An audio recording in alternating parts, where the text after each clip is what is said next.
Assalamualaikum warahmatullahi wabarakatuh. Di sini kami akan mempresentasikan proyek UTS kami, itu analisis dan optimalisasi proses bisnis pada aplikasi pengelolaan usaha laundry. Oke, langsung ke latar belakangnya. Usaha laundry itu butuh ketepatan waktu, layanan yang akurat, dan pengelolaan yang rapi. Tapi faktanya masih banyak yang catat pesanan dan stok secara manual. Masalahnya, cara kayak gini tuh rawan banget kesalahan dan juga bikin datanya hilang. Apalagi kalau pelanggan makin banyak. Nah, karena itu kita perlu analisis proses bisnis biar tahu alur kerja mana yang penting dan mana yang bisa disederhanakan. Dari situ kita bisa bikin sistem digital yang lebih efisien dan ngebantu pemilik laundry dalam operasional sehari-harinya. Selanjutnya, soal ruang lingkup, aplikasi ini fokusnya, membantu operasional laundry secara digital tapi tetap simpel. Biasanya, bisa dipakai owner maupun karyawannya. Fitur utamanya itu ada mencatat pesanan yang lengkap, atur jadwal pencucian, pantau stok bahan, nanti ada notifikasi kalau, stok bahannya hampir habis, mencatat pembayaran, laporan otomatis, dan juga, akses multi-user buat owner dan juga karyawannya. Tapi ini belum termasuk aplikasi buat pelanggan atau interaksi, pihak ketiga. Jadi ini fokusnya ke efisiensi internal dulu. Yang ketiga ada, tujuan proyek ini simpel, yaitu buat bantu pemilik laundry biar kelola usaha jadi lebih efisien dan juga rapi. Karena masalah kayak catatan manual stok yang nggak ke-track, kalau laporan keuangannya, berantakan, jadi, kayak sering kejadian gitu. Dengan demikian ini tuh, semuanya ada dalam satu platform, lebih cepat, lebih jelas, dan juga, mudah dipakai. Harapannya, ini bisa jadi solusi digital yang bikin operasional laundry jalan lebih lancar dan modern. Oke, selanjutnya itu, analisa proses bisnis. Yang pertama itu ada SOP. Nah, di sini tuh, SOP yang pertama itu penerimaan laundry. Jadi, penerimaan laundry itu bisa juga melakukan pelayanan antar jemput, seperti pakai kurir, lalu juga, bisa pelanggan datang langsung ke toko.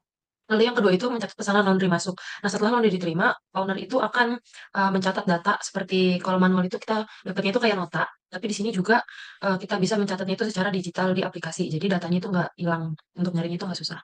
Lalu yang ketiga itu mengatur harga layanan. Nah, di sini itu karena layanannya itu beda-beda, seperti ada yang ekspres, kiloan, ataupun satuan, jadi harganya pun, berbeda, nanti diatur oleh sistem.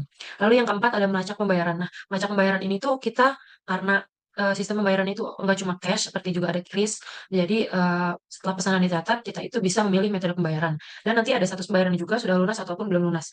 Lalu ada mencatat data pelanggan. Nah, di sini data pelanggan itu akan tersimpan, otomatis kalau pesanan itu udah di-input. Dan, data ini tuh bisa diakses ataupun diperbarui melalui data pelanggan, itu fitur yang ada di aplikasinya. Lalu ada proses laundry. Nah, proses laundry ini tuh yang dimaksud adalah, proses, pencucian ataupun, mmm, setrika baju. Nah, di sini juga ada, tipenya yaitu mau kilat ataupun ekspres. Nah, proses itu tidak dicatat detail dalam aplikasi, cuma ya udah jadinya aja. Yang ketujuh ada cucian selesai. Nah, kalau pakaian ini sudah selesai, owner bisa, memanggil atau menghubungi customer melalui WhatsApp ataupun telepon, atau juga, bisa jadi customer yang langsung datang ke toko, gitu. Lalu bisa juga mencatat pengeluaran, jadi pengeluaran-pengeluaran ini, dicatat manual oleh owner, seperti sabun, listrik, wangi, gaji, dan lain-lain. Lalu ada stok dan bahan. Jadi di sini dalam aplikasi ini, kita juga bisa mengelola stok dan bahan. Jadi kalaupun semisal kita bisa update stok sisa berapa dan masuk berapa. Jadi nanti kalau misal stok bahannya udah habis, udah mau habis, kita tuh dapat notifikasi gitu. Lalu laporan keuangan, owner itu bisa memantau laporan keuangan, yaitu seperti pendapatan, pengeluaran, jumlah pesanan, atau juga laba kotornya. Ini tuh bisa harian ataupun mingguan ataupun bulanan. Lalu di sini ada bagan alir atau flowchart. Di sini adalah sistem dari mana pesanan itu dimulai sampai pesanan itu selesai seperti, pihak laundry-nya itu menerima pesanan, lalu mencatat pesanan, pemilihan harga dan lain-lain di sini sudah, jelas ya ada di sini, seperti itu. Lalu yang terakhir adalah hasil analisis. Nah, yang pertama itu adalah kebutuhan digitalisasi proses manual. Sebagian besar pencatatan seperti pesanan, pembayaran dan lain-lain itu masih dilakukan manual. Hal ini berisiko menimbulkan kesalahan pencatatan ataupun yang lebih parah itu kehilangan data. Nah, dari digitalisasi ini tuh, berfungsi untuk pengelolaannya agar lebih efisien dan akurat.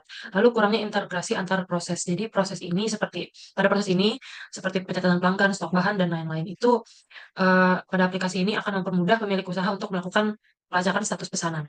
Lalu pemantauan stok. Nah, seperti tadi kalau misalkan pakai aplikasi ini jadi stoknya itu ketahuan mana yang kira-kira mau habis ataupun yang masih banyak jadi bisa refill lagi. Lalu status laundry dan pembayaran belum terkelola secara otomatis. Nah, pemilik usaha laundry ini masih harus menghubungi, pelanggan itu secara manual untuk informasi status laundry, tapi kalau misalkan ada sistem digital ini, pelanggan juga bisa dapat menerima notifikasi dan itu kalaupun, pelanggan sudah masuk dalam aplikasinya. Tapi karena di sini kita pakai khusus owner, jadi masih harus hubungi melalui WhatsApp ataupun telepon. Lalu ada peluang peningkatan layanan pelanggan.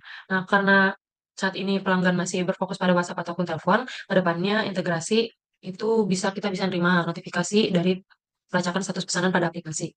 Lalu sistem belum mencatat rincian proses laundry. Nah, proses pencucian tidak dituliskan secara detail pada sistem, meskipun ini penting supaya jumlah pesanan bisa meningkat juga dan kerja karyawan juga lebih ringan.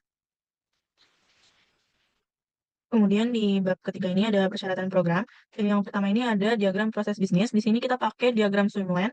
Ada 3 aktor, ada pelanggan, pihak laundry, dan sistem. Ini startnya dari pelanggan. Pelanggan menyerahkan laundry, kemudian diterima oleh pihak laundry. Kemudian pihak laundry itu menentukan harga, metode pembayaran. Lalu jika sudah, pihak laundry akan menyimpan status pembayaran tersebut dan akan disimpan oleh sistem atau aplikasi kita tadi. Lanjut, pihak laundry akan memproses laundry seperti mencuci, setrika, dan lain-lain. Dan kalau sudah selesai, pihak laundry akan mengabarkan pelanggan terhadap status laundryan yang sudah selesai. Lalu pelanggan bisa datang ke toko laundry untuk mengambil laundrynya dan melakukan pembayaran. Lalu setelah melakukan pembayaran dan pembayarannya sudah valid, pihak laundry akan mengupdate status pembayaran yang akan disimpan di aplikasi laundry tadi. Lalu pihak laundry juga bisa mencatat pemasukan dan pengeluaran yang tentunya akan disimpan juga oleh sistem. Lalu pihak laundry bisa mengelola stok dan bahan yang akan diupdate atau disimpan juga dengan sistem. Lalu yang terakhir, pihak laundry bisa memantau laporan harian yang telah disediakan oleh sistem. Nah, kemudian di bawahnya ini ada deskripsinya, seperti yang tadi udah aku jelasin dari diagram tadi. Di sini ada penerimaan pemesanan laundry, kemudian pengaturan harga, proses pencucian, penyelesaian dan pengambilan laundry, pembaruan status dan pencatatan keuangan, pengelolaan stok dan bahan, juga laporan harian dan keuangan. Lanjut, ada elisitasi. Di sini kita pakai 3 tahap. Di tahap pertama ini, elisitas kebutuhan fungsionalnya itu ada 11, sedangkan non-fungsionalnya itu ada 4. Kemudian lanjut, kita saring ke tahap kedua. Nah, di tahap kedua ini kita mempertimbangkan mana yang benar-benar dibutuhkan dan mana yang tidak. Lanjut, kita saring lagi ke tahap elisitas ketiga. Nah, di sini kita telah memutuskan bahwa yang kita butuhkan di aplikasi kita ini di kebutuhan fungsional itu cuma ada 7 dan kebutuhan non-fungsional itu ada 2. Dan berikut elisitas finalnya itu. Untuk yang fungsional itu ada 7. Yang pertama, pemilik dapat login ke sistem. Yang kedua, pemilik dapat melihat dashboard berisi ringkasan pesanan, pembayaran, dan stok. Yang ketiga, pemilik dapat mengelola pesanan. Lalu pemilik dapat melihat informasi pesanan. Pemilik dapat menambahkan pembayaran dan mencari riwayat pembayaran. Kemudian pemilik dapat mengelola data pelanggan. Kemudian untuk yang non-fungsional ini ada 2. Yang pertama, aplikasi harus mudah digunakan dan user-friendly. Dan sistem harus memiliki keamanan data yang baik untuk menjaga informasi pelanggan. Nah, ini lalu ada diagram use case-nya. Di sini aktornya hanya satu, owner, karena yang bisa mengakses aplikasi kita ini cuma si owner laundry doang. Ini ada kegunaannya untuk login, modul menu utama, modul stok dan bahan, kemudian modul mencatat pesanan, modul pengeluaran, modul kelola harga, modul mencatat pembayaran, modul data pelanggan, dan modul laporan keuangan. Yang terakhir ada spesifikasi use case. Yang pertama tentunya aja dimulai dari proses login. Di sini owner masuk ke sistem dengan username dan password. Kalau ditanya valid, mereka langsung diarahkan ke menu utama. Tapi kalau salah, sistem dikasih pesan error dan minta input ulang. Syaratnya tentu owner sudah punya akun terlebih dahulu. Kedua ada menu utama. Setelah berhasil login, owner akan masuk ke menu utama. Di sini mereka bisa lihat berbagai fitur yang tersedia, mulai dari pencatatan pesanan, atur harga, sampai lihat laporan keuangan. Jadi ini kayak dashboard utama, semua bisa diakses dari sini. Selanjutnya mencatat pesanan. Jadi ketika ada pelanggan datang bawa cucian, owner tinggal milih jenis layanan, misalnya cuci setrika, ekspres, atau satuan. Lalu memasukkan berat cucian, estimasi selesai, dan kalau ada keterangan tambahan, setelah itu sistem akan langsung simpan datanya. Selanjutnya kelola harga layanan. Kalau owner mau atur harga layanan bisa lewat fitur ini, misal mau update harga cuci ekspres atau satuan. Tinggal pilih jenis layanannya, masukkan harga baru, dan juga simpan. Jadi owner punya kontrol penuh buat strategi harga sesuai kebutuhan usahanya. Selanjutnya mencatat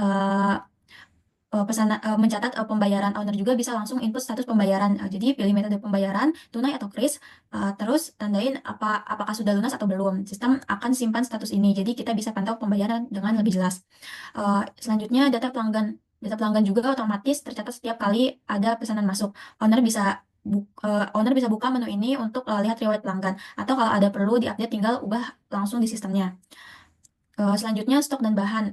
Fitur ini dipakai buat mengelola stok, misalnya deterjen, sabun, plastik, dan lain-lain. Owner bisa lihat ketersediaan bahan dan update jumlahnya kalau ada penambahan atau pengurangan. Jadi nggak bakal ada kejadian kehabisan bahan tanpa disadari. Selanjutnya pengeluaran. Setiap ada pengeluaran kayak bayar listrik, beli sabun, atau juga gaji karyawan, owner bisa langsung input jenis dan jumlahnya. Data ini penting buat nanti diolah di laporan keuangan. Nah, yang terakhir ada laporan keuangan. Owner bisa lihat ringkasan pendapatan, pengeluaran, total pesanan, dan juga laba bersihnya. Jadi nggak perlu catat manual lagi. Semua datanya langsung diolah dari transaksi yang sudah dimasukkan sebelumnya. Dari semua fitur tadi, kita bisa lihat bahwa aplikasi ini memang didesain untuk memudahkan operasional dari berbagai sisi, mulai dari pencatatan harian sampai analisis bisnis. Semua bisa dikerjakan dalam satu platform. Harapannya dengan sistem seperti ini tuh pemilik usaha bisa lebih fokus ke pengembangan bisnis tanpa harus pusing atur data secara manual. Segitu saja presentasi dari kami. Terima kasih. Wassalamualaikum warahmatullahi wabarakatuh.